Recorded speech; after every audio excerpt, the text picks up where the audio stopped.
Hi, welcome back to our Q&A series for students, parents, and prospective students. This is our second video on motivation and learning mindsets.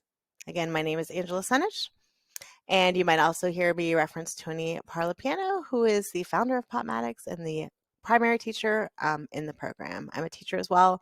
I've been mentoring under Tony actually, which is how I came to be part of the program.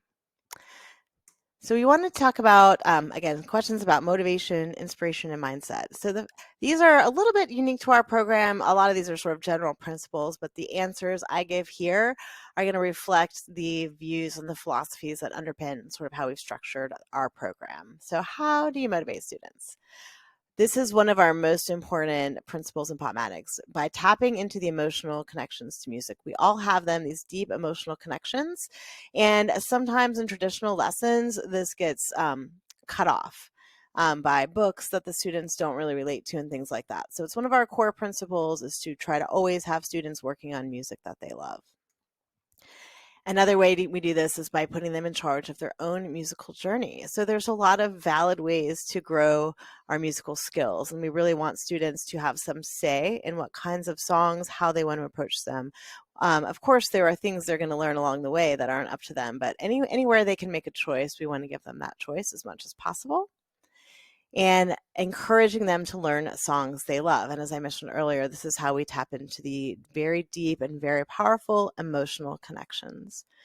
And we believe that if we approach it in this way, we're planting seeds for a lifetime of enjoyment. Our number one goal is not to have students say, I used to play the piano. We want them to play the piano and to do so throughout their lives. All right, and then sort of related to that, what are our goals for our students? So I've already noted playing music they love, number one goal. Building skills needed to accomplish their goals. And this is where a student may not know what skills they need, but they know where they want to get. And so we can kind of help them piece that together and figure out the skills that they should be working on. And then we want to expose our students to a wide range of learning ways to learn music. So playing by ear, using chord charts, reading sheet music, and playing from the imagination. These are all equally important, and we do all four of them. Now, some students might eventually really prefer some more than others, and that's okay, but we want you to know all of the options. So we do include all of these in our program.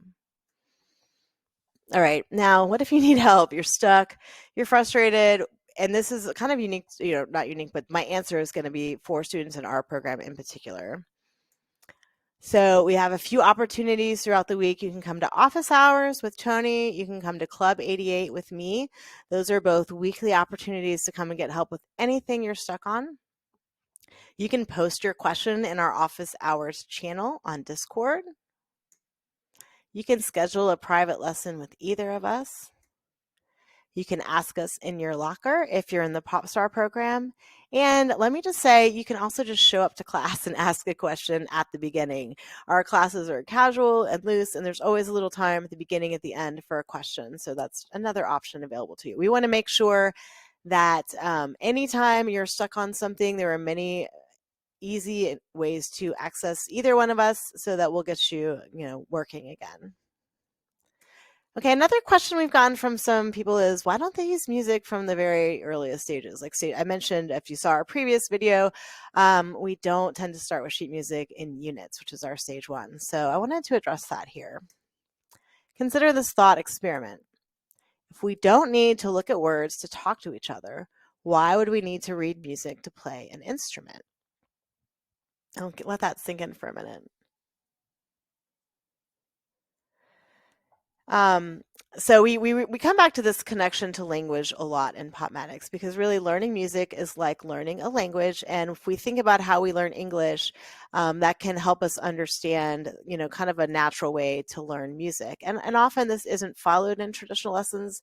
And honestly, as I say here, like if we start students reading notes too early, or if that's all they do, then they start to, it can cause disruptions in musicality and flow, meaning suddenly that's all we can do is read notes on a page. And our brains are actually learning to process like from visual to keyboard instead of from the mind or the ear to the notes on the keyboard. So we don't want to start too early with sheet music for that reason. All right, so how do we recommend? All of our classes are online. Almost all of our classes. We do a few in person here and there if we can, but for the most part, our classes are online. We have some tips for how to make the most of that online class experience. So cameras on whenever possible. You know, we're never going to put students on the spot. I promise you that. But it helps us engage you better when we can see you. So we love to see you all when we can. Of course, sometimes we have a bad hair day or we're in our pajamas. It's fine. But, you know, in general, we'd love to see you when we can. We encourage you to ask questions in class. We want it to be an interactive experience. So the more you're talking with us, the more we can help you learn. We want students as much as possible to be at a piano or a keyboard during class and playing along, rather than, we don't want you to listen, you know, to class for 30 minutes and then go try to play it. Like, you should be playing along throughout practice. You can be on mute, you know, kind of playing along as things are being demonstrated, just to really help those things sink in. We encourage you to avoid multitasking. This is maybe one the adults need even more than the students, but phones away, full attention in class, just, you know, it's going to make a big difference. And the same goes for your practice time. We've always got the notes for you. So whatever we do in class, if something like you are going to practice a little bit outside class, you can always grab the notes from Discord afterwards. It's great to leave with the practice ideas. So at the end of class, you know, take a moment. And some of you, we encourage everyone to have a notebook where you're kind of taking your own notes as well. So at the end, you might jot down something that you were inspired to work on based on that class.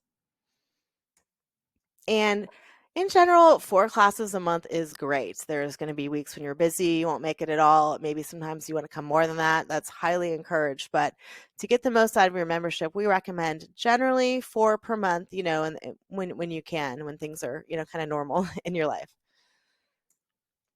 All right, so how can families participate together? Another special feature of our program is that we strongly encourage families to make music together, and we want to help families do that. Tony and I are both parents. We both do music with our children as much as they will let us. Mine in particular, because they're a little older than Tony's, but I still try to do that whenever I can. And we wanted to share some ideas for you with that as well. So first of all, you can help your kids by, if you're a parent, recording and editing, you know, film them performing, help them edit the video. That's one, you know, kind of easy way you can participate with them. You have a family music night, sing-alongs. If you have anyone else in your family that sings, plays guitar, anything like that, you know, kind of find some songs you all like, and just have a music night. We do that here. I do that, and invite, you know, a few other families as well. It's really fun. You're welcome to sit in on classes with your child. So we kind of think of it like a cable plan. If you're signed up for class and a sibling or a parent wants to, those of you who are older will get the cable TV reference. So you're welcome to sit in on class with your students. Siblings are welcome to sit in as well. We want this. The more you learn together as a family, I think, you know, that's a great model for success when it's possible. Families can also do the Sunday Record It together. If you're not sure what I'm talking about, you can go back and learn about that in the previous video. And likewise with the Campfire Challenge. Same, that's also covered in our first video if you want to learn more about that. All right, that wraps up this section. If you have any other questions about motivation, goals, and kind of our philosophy behind the program, let us know. Once again, you can find all of these ways to contact us on the website, popMATICS.com. We are happy, Tony or I, either one, are happy to talk to you guys at any time. All right, thanks a lot. We'll catch you in the next one.